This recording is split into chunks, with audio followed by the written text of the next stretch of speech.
सतसाहिब जी, आप जो कह रहे हैं, पहले तो आपने बड़ी चतुराई से ये सोचकर कि हम पवन दास को फांसेंगे, बड़ी चतुराई से आपने ये सवाल किया कि भगत जी, क्या गुरुजी के रूप में काल आ सकता है?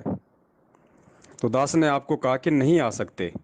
गुरुजी के रूप में काल नहीं आ सकते, संत रामपाल जी महाराज जी के रूप में काल नहीं आ सकता।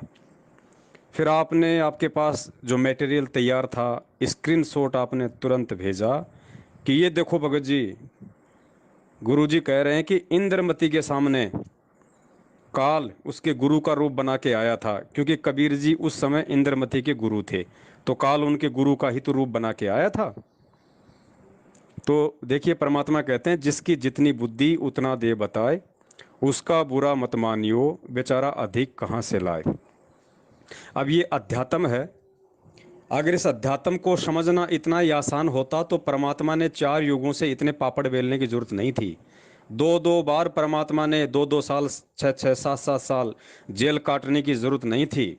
रात दिन हम जैसे मंद बुद्धियों को समझाने के लिए रात के 2-2 बजे तक आंखों को लाल करके परमात्मा ने जाग जाग कर सत्संग करने की जरूरत नहीं थी।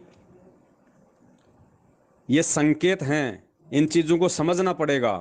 आपके गुरु के रूप में अगर काल आना शुरू हो गया, आप लाख जन्म में सतलोक नहीं जा सकते, क्योंकि आपके गुरु के रूप में कदम कदम पे आपको भ्रमित करेगा, कदम कदम पे आपके सामने खड़ा होगे।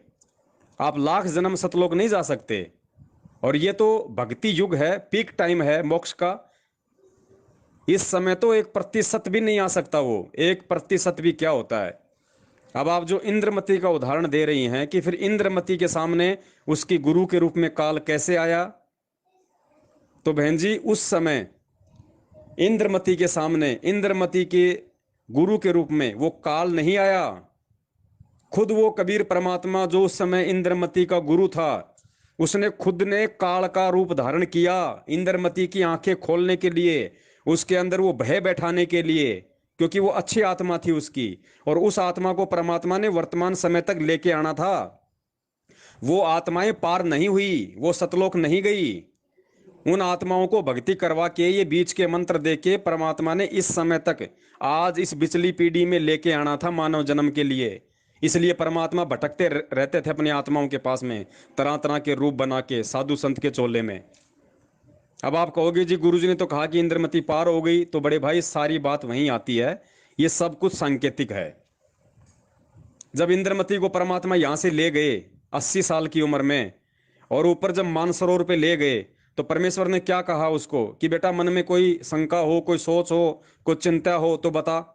मालिक अंतर्यामी थे, उनको पता था ना इसके अंदर कौन सा काल ने जहर बैठा रखा है। उसने कहा जी ना मालिक, ऐसी तो कोई दिक्कत नहीं, कोई चिंता नहीं, परमात्मा आपने ऐसा निर्मल ज्ञान दे दिया, कोई टेंशन हो ही नहीं सकती। लेकिन एक छोटी सी चिंता है। अब बताओ, इतना ज्ञान देने के बाद फिर क्या चिंता रह गई? बोला बेटा बोल क्या चिंता है। मालिक तो अंतर्यामी थे ही, उनको पूछने की जरूरत क्या थी। तो पर वो, लेकिन आज आप और हमारे लिए परमात्मा ये उदाहरण दे रहे हैं कि आपने इतनी भी टेंशन अपने मन में नहीं रखनी है जब यहां से चलने का समय आ जाए।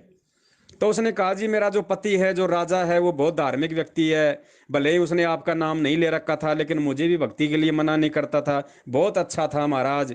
ए महाराज, उसको भी कभी अपनी शरण में लेना। अब बताओ, अब उसने वो टिंडे लेने थे क्या? जब खुद के जाने का मौका लग गया, खुद के सतलोक जाने का दाव लग गया, और मानसरोवर पे जाके भी उस पति के पीछे उसकी आत्मा फंसी पड़ी है, तो परमात्मा उस आत्मा को सतलोक लेके जाएगा? वो यहीं पटक रखी है परमात्मा ने। आज आई होगी मानव जन्म लेके, आप ही के किसी के भगत भाई बहन के घर में जन्म लेके अपनी भक्ति कर रहे होंगे वो आत्माएं। तो बहन उस समय परमात्मा ने खुद ने काल का रूप बनाया था, क्योंकि ये सबका बाप है। ये ब्रह्मा विष्णु महेश का रूप बना के भी सारे काम करता है। जब शंकर भगवान के पीछे जब भस्मासुर लगा हुआ था मारने के लिए, तो वहां पे कौन सी वो लड़की का रूप बनाया था परमात्मा ने? हाँ, उसका पार्वती का जो रूप बनाया था, और उसको भस्मागिरी को गंडहस्त नाच नचा के उसके सिर पे हाथ रखवा के उसको भस्म किया, वो कौन था? कबीर परमात्मा ही तो थे ना। ये परमात्मा शंकर का भी रूप बनाता है, ये परमात्मा ब्रह्मा जी का भी रूप बनाता है, ये परमात्मा नरसिंह का भी रूप बनाता है, ये परमात्मा काल भगवान का भी रूप बनाता है। अब आपको यकीन नहीं होगा इस बात का, कि परमात्मा काल भगवान का रूप कैसे बनाएगा, फिर तो परमात्मा भी काल हुआ। बस हमारी यही छोटी सोच है। समर्थ उसी को कहते हैं जो कुछ भी कर सकता है, सबका बाप उसी को कहते हैं जो कुछ भी कर सकता है।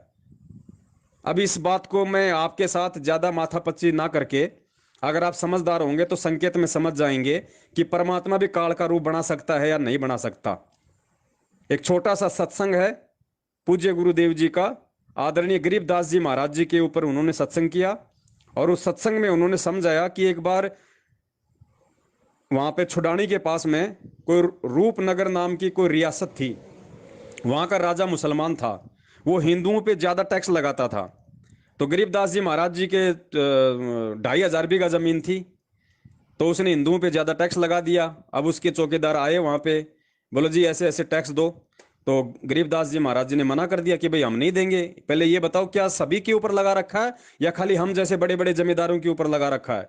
तो उन्होंने कहा कि आप जैसे बड़े जमींदारों के ऊपर। तो गरीबदास जी महाराज ने कहा कि नहीं देंगे, जाओ बोल दो अपने राजा से। दूसरे दिन राजा ने हुक्म दिया कि उनको पकड़ के लेके आओ। तो गरीबदास जी महाराज जी थे, साथ में उनके कुछ भगत थे, सब वहां पे चले गए। वहां जाके राजा से बातचीत हुई, तो राजा को भी जो है आदरणीय गरीबदास जी महाराज जी ने मना कर दिया कि भैया हम अगर पूरी जनता पे अगर एक समान कानून लागू करो तो हम मानेंगे, नहीं तो नहीं मानेंगे। तो राजा बड़ा क्रोधित हुआ और ऐसे व्यक्तियों को वो सजा देता था ताकि और लोगों में भय उत्पन्न हो। तो एक शेर था उसके पास में, गरीबदास जी महाराज जी को और भक्तों को शेर के बाड़े में छोड़ दिया, और उधर से उस शेर को छोड़ दिया कि इसको शेर खाएगा, दुनिया देखेगी दीवारों पे चढ़ के, आगे से मेरे आदेश की अवहेलना करने की कोई हिम्मत नहीं करेगा। तो ऐसा ही किया। अब महाराज तो महाराज थे, वो तो परमात्मा थे। शेर जैसे सामने आया, गरीबदास जी महाराज जी ने आशीर्वाद की मुद्रा में हाथ कर दिया, वो कुत्ते की तरह जमीन पे बैठ के पूंछ हिलाने लग गया। और फिर उसी समय जो जो व्यक्ति वहां जो खड़े थे, गुरुदेव ने बताया, ध्यान से सुनना ये सत्संग आगे, जितने भी लोग वहां पे खड़े थे हजारों की संख्या में गांव वाले, जो ब्रह्मा जी की पूजा करता था गरीबदास जी महाराज जी ने उसको ब्रह्मा जी के रूप में दर्शन दिया। जो भैरू की भक्ति करता था उसको भैरू के रूप में दर्शन दिया। जो ब्रह्मा विष्णु महेश की करता था उसको उसके रूप में दिया दर्शन। यानी जो जिसको अपने इष्ट रूप में पूज के भक्ति करता था उसी रूप में गरीबदास जी महाराज जी ने वहां सबको दर्शन दिए। और जो राजा था एक समय की बात है, वसीबूत थी, गरीबदास जी महाराज जी ने काल के रूप में दर्शन दिए। ये सत्संग ध्यान से सुन लो और उम्मीद करता हूँ बहुत जमीन थी समाधान हो गया होगा आगे से। और फरूख नगर की रियासत में छुड़ानी करती थी, जो पड़ता था शहर, ये फरूख नगर की रियासत में पड़ता था। तो फरूख नगर का नवाब बहुत बदमाश था। उसने क्या किया कि हिंदुओं के ऊपर एक विशेष कर लगा दिया, जमींदारों पर विशेष कर, जो जमीन का। तो सबसे ज्यादा जमीन गरीबदासिया का। जब वहां पर वो पहुंचे उनके वर्कर कर्मचारी, तो महाराज जी ने पूछा भाई ये सभी पर लगा दिया या हमारे पर लगाया है, यानी हिंदुओं पर लगाया है? तो बोले काफिरों पर लगाया है। यानी तो राजा साहब का जैसा वो माहौल है कह दे बंदी छोड़, बोले भाई हम फिर ये नहीं देंगे, आपका करवर नहीं देते, या कह देते रहे राजा ने जाको उन्होंने 21 और लाई। तो राजा ने फिर सुनिश्चित भेज दिया कि या तो फलाने दिन यहाँ पर उपस्थित हो जा, नहीं तो घसीट के लाओगे घोड़े का बांध के। गरीबदास जी महाराज के साथ 4-5 हमारे जैसे भक्त, और साथ में गरीबदास जी फरूख नगर पहुंच गए। जब फरूख नगर पहुंचे पता चला कि वो मुर्जिम आ गए। राजा ऐसे जो उनकी आज्ञा की अवहेलना करने वालों को बहुत खतरनाक सजा देता था। उन्होंने या तो घोड़ों को पीछे बांध कर घुमा कर मारता था, और या फिर एक ऐसा उसने मकान बना रखा था, चारों तरफ ऊंची ऊंची कच्ची दीवारें बनवाकर मिट्टी की, और उसके अंदर बाड़ा कहते थे उसको, उसके अंदर उस दोषी को रोक देता था, और साथ में भूखे शेर को पिंजरे से निकलवा देता था, और वो भाग कर और शेर उनको ऐसे नचा कर मारता और खाता था। साथ में सारे नगरी वाले को कह दिया जाता था कि सभी आकर के उस तमाशे को देखेंगे बाई ऑर्डर, कि ताकि और भी इस बात से घबरा जाए कि राजा की बात का अवहेलना करने की ये बूढ़ी सजा होती है। गरीबदास जी को बाड़े में रुकवा दिया सभी भक्तों के साथ। राजा अपने मचान पर बैठ गया, जहां पर राजा और रानी देख कर तमाशा देखा करते थे बैठ करके। चारों तरफ से दुनिया देख रही है और गरीबदास जी सामने बैठे हैं और 5 4 भगत जो गए थे वो भी साथ बैठे हैं। भूखे शेर का पंजरा वहां से खोल दिया जाता है और शेर एकदम ऐसे टूट का पड़ता है कि जैसे अब खा जाएगा। बंदी छोड़ गरीबदास जी ने ऐसे कर दिया। वो शेर जैसे कुत्ता होता है ऐसे दोन दबोच लेता है और आके के बंदी छोड़ के पैरों को चाटना शुरू कर देता है। बोल सतगुरुदेव। इस बात को देखकर सभी को पसीने आ जाते हैं। गरीबदास जी खड़े हो जाते हैं। अब खड़े हुए तो ऐसे नजर आए जो भी जिस इष्ट के रूप में देख रहा था उन्हीं के रूप में दर्शन दे रहे हैं और नवाब को कार दिखाई दे रहे हैं। नवाब ने वहीं से हाथ जोड़ दिया, महाराज जी मुझे बख्श दो। बंदी छोड़ बोले नीचे आ गया। नीचे आ गया, दंडोत प्रणाम करे, खाड़ी कर लिए, पैर पकड़ कर छोटे को कहने लगा तुम अल्लाह की जात हो, तुम खुदा हो, मुझे रब बख्श दो मालिक, मेरे से गलती हो गई। कहने लगा मेरी बात सुन ले ध्यान से, क्या कि ये कर किसी पर नहीं होना चाहिए, या तो राजा समदृष्टि होना चाहिए भाई, आपकी रैयत है, आपके ऊपर आश्रित है बेचारे, सबका बाल बच्चे हैं, या तो सम्मान कर लाएंगे और नहीं तो भाई इतना खतरनाक कर इस समय में कौन ही फूक गए। फिर कह दिया कि जीव हिंसा तेरे राज में नहीं होगी, अगर दिक्कत ही नहीं।